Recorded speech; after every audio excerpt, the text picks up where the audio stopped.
Hello everyone, and welcome to our YouTube channel.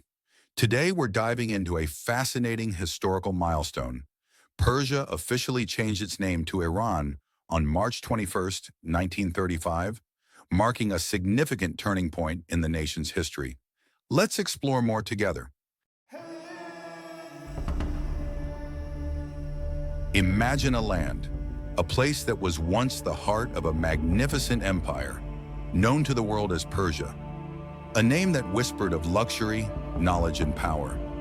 And then, almost overnight, that name seemed to vanish from the modern map, replaced by another, Iran. Was it wiped out? Forgotten? The truth is not just more complex, it's far more incredible than you might think.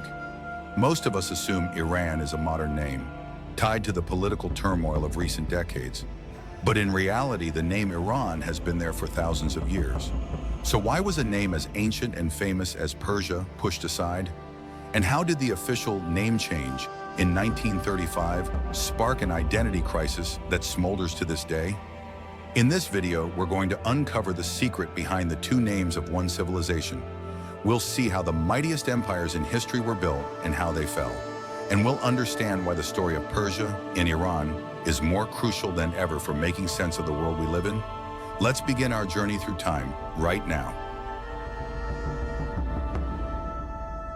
To understand this game of names, we have to go back, way back to the source of every empire that ever ruled this land, the Iranian Plateau. This plateau is a natural fortress, a rugged, high-altitude landscape. But look closer, it's also a bridge, a vital land bridge connecting the East and the West. For millennia, this was where the world met. The legendary Silk Road snaked through its valleys. Ideas, goods, and armies all converged here.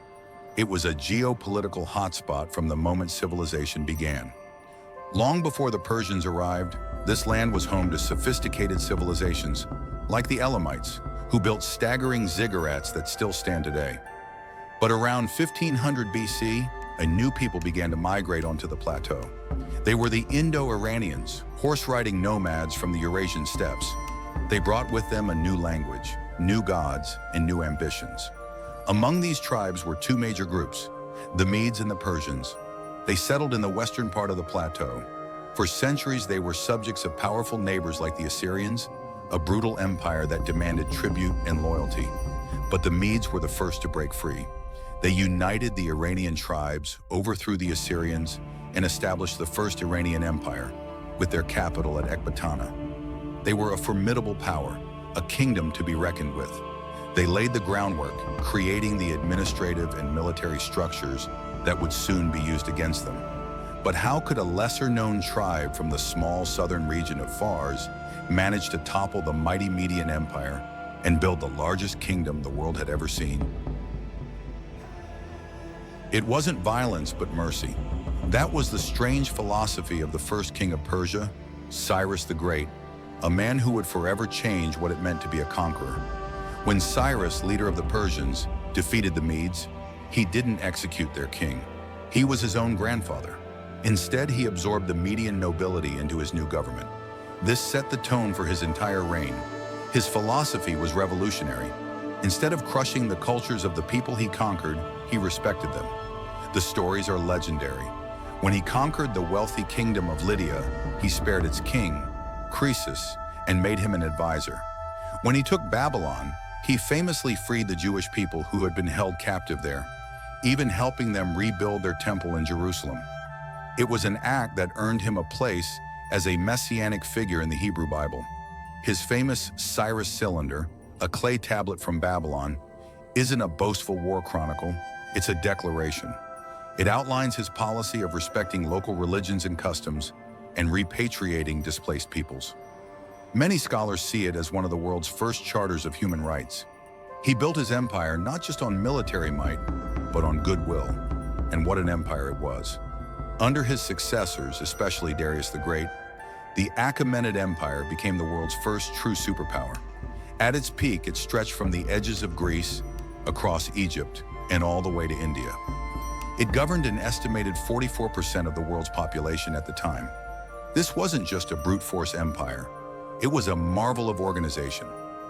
Darius divided the vast territory into provinces called satrapies, each governed by a local official who had considerable autonomy as long as they paid their taxes and supplied troops. He built the Royal Road, a highway system stretching over 1,600 miles with fresh horses and messengers at relay stations, allowing messages to cross the empire in a little over a week. An astonishing speed for the ancient world. They standardized coinage and weights and measures, making trade easier than ever before.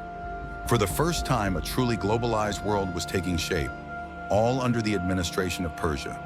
Yet as solid and magnificent as it was, this great Persian empire would face an unthinkable threat from the West, under the heel of an ambitious young general who would change the course of history forever.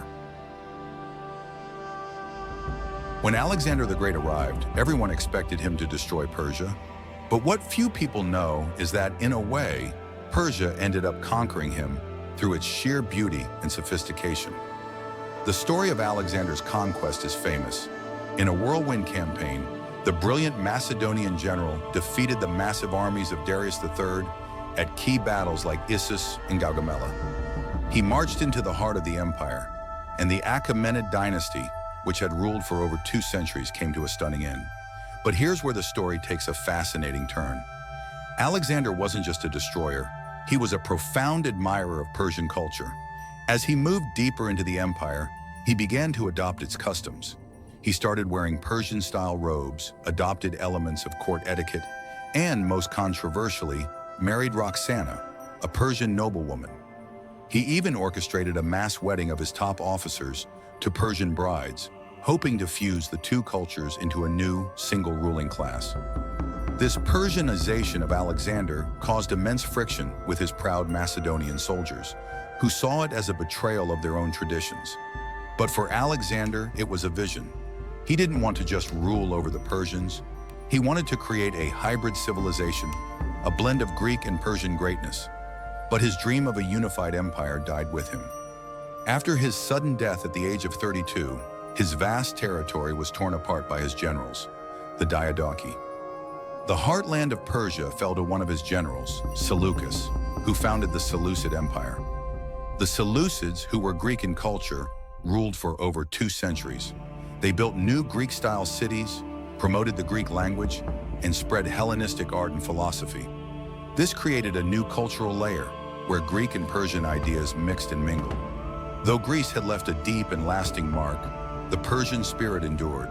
And from this very soil, new native dynasties would rise again to reclaim their identity by challenging the might of Rome itself. After Greece came Rome, but Persia never bowed. 2 great native dynasties rose up, one becoming Rome's eternal rival, and the other reshaping the religious identity of the land forever. First came the Parthians. Originally a nomadic tribe from the northeast, they swept in, drove out the Seleucids, and re-established Iranian rule. For nearly 500 years, the Parthian Empire stood as a major world power. Their domain controlled the lucrative Silk Road, and their famed cavalry, especially their horse archers, known for the Parthian shot, firing backwards at a full gallop, were legendary. They became Rome's great eastern rival. The 2 superpowers were locked in a centuries-long struggle for control of the Middle East. The Parthians handed Rome one of its most humiliating defeats at the Battle of Carrhae in 53 BC, where they annihilated the legions of the Roman general Crassus. The Parthians were a force to be reckoned with, a proud and independent power that consciously revived Persian traditions. After the Parthians came the Sasanians, the last great pre-Islamic Persian empire. The Sasanians saw themselves as the true heirs to the Achaemenids. They launched a massive cultural revival. Art, architecture, and science flourished. Their stunning capital, Ctesiphon, boasted the Taki Kisra, a palace with the largest single-span brick arch in the world. More importantly, they established Zoroastrianism as the state religion. This ancient faith, founded by the prophet Zoroaster, is one of the world's oldest monotheistic religions. It's based on the cosmic struggle between a god of light and truth, Ahura Mazda, and a spirit of darkness and lies, Ahriman. Many scholars believe its core concepts, like a single god, a devil figure, a final judgment, and heaven and hell, had a profound influence on later religions, including Judaism, Christianity, and Islam. The Sasanians fought epic, centuries-long wars with the Byzantine Empire, the Eastern Roman Empire, a clash of titans that exhausted them both. This exhaustion left them vulnerable. In the 7th century, a new explosive force emerged from the Arabian Peninsula, the armies of Islam. In a series of swift conquests, the Sasanian Empire collapsed. Zoroastrianism was gradually replaced by Islam, and Arabic became the language of administration and religion. But this was not the end of Persian culture. Far from it. What happened next was extraordinary. Instead of being erased, Persian culture went on to shape the Islamic world in profound ways. During the Islamic Golden Age, it was often Persian scholars, poets, and scientists who led the way. Thinkers like Avicenna wrote medical and philosophical texts that were used in Europe for centuries. Poets like Ferdowsi wrote the Shahnameh, the Book of Kings, an epic poem that is credited with preserving the Persian language itself. Rumi's mystical poetry is still beloved around the world today. Persian art, music, and administrative techniques were adopted and celebrated across the Islamic Caliphate. It was a Persian Renaissance within the heart of Islam. Persian culture had survived and even thrived under the mantle of Islam. But it would take another dynasty to truly define Iran's modern religious identity, creating a deep divide with the rest of the world. By the 16th century, a new dynasty emerged. They not only unified Iran, but also redefined it with a bold religious choice that has shaped the nation's identity to this very day. This was the Safavid dynasty. Led by the charismatic and ruthless Shah Ismail, they united the region under a new banner, Twelver Shia Islam. This was a monumental decision. At the time, the vast majority of the Islamic world was, and still is, Sunni. By forcibly converting Iran to Shi'ism, the Safavids created a distinct religious identity for the country, setting it apart from its powerful Sunni neighbors, especially the Ottoman Empire to the west. This move solidified Iran's unique path and fostered a powerful sense of national consciousness. Under the Safavids, culture blossomed once again. Their capital, Isfahan, became one of the most beautiful cities in the world, filled with magnificent mosques, palaces, and public squares that still dazzle visitors today. Throughout this long history, the names Iran and Persia existed side by side. Iran, derived from the ancient term Aryanam, meaning land of the Aryans, was the name the people themselves had used for their homeland for thousands of years. It was their internal name. Persia, on the other hand, was the name the outside world used. It came from the ancient Greeks, who named the whole empire after the home province of the Achaemenid rulers, Pars or Fars. For centuries, the two names coexisted peacefully. Then came 1935. The ruler at the time was Reza Shah Pahlavi. He was a modernizer, determined to pull his country into the 20th century. In the early 1900s, Persia was weak, caught in the geopolitical games of Britain and Russia. Reza Shah wanted to shake off this legacy. He also wanted to shed the Western perception of Persia. To the West, the name evoked a romantic, exotic, and often patronizing image. An Oriental land of carpets, cats, and ancient ruins, but not a modern sovereign nation. So in 1935, he made a formal request to the international community. From now on, please call our country by its proper, internal name, Iran. He wanted to signal a break with the past, to present his nation as a modern, unified state, rooted in its ancient Aryan heritage but no longer defined by old world stereotypes. The decision was a shock to the world, and it was even controversial within Iran itself. But did this name change truly help Iran escape the burden of stereotypes, or did it just open a new, challenging chapter in the fight for its identity? That decision in 1935 was just the beginning. It was the Islamic Revolution of 1979 that completely changed how the world saw Iran. The revolution overthrew the Shah and established the Islamic Republic. Almost overnight, the global perception of the country shifted dramatically. The name Iran became associated in the international media with political tensions, the hostage crisis, and nuclear ambitions. Meanwhile, the name Persia retained its romantic, historical glow. It still brought to mind Persian rugs, Persian cats, and the beautiful poetry of Rumi and Hafez. A strange split in perception occurred. Persia became the safe, beautiful, historical past. Iran became the complex, controversial, political present. This highlights the incredible power of names. Did calling the country Iran really help it escape Western stereotypes? Or did it simply trade one set of stereotypes for another? A name can be a bridge, but it can also be a wall.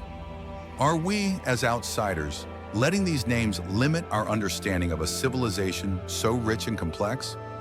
The story of Persia and Iran is a powerful reminder that history isn't just a dry collection of facts. It's a living, breathing struggle for identity, a constant negotiation between how we see ourselves and how the world sees us. So, after all this, which name do you think truly represents the soul of this great civilization? If this story has given you a new perspective on history and identity, if you believe these complex stories deserve to be heard by more people, please take a moment to like this video. It truly helps our channel reach more curious minds. What are your thoughts on this journey from Persia to Iran? Can a single name ever contain the entire legacy of a civilization? Or should we look beyond the labels to understand the true essence of a people? Share your thoughts in the comments below. Let's have a real discussion about it. And if you want to explore more about how the modern Middle East became so complex, don't miss our next video on the Cold War of oil in the region, or check out our Untold History playlist. Make sure you subscribe and hit the notification bell so you don't miss out on our next journey into the fascinating stories that shaped our world.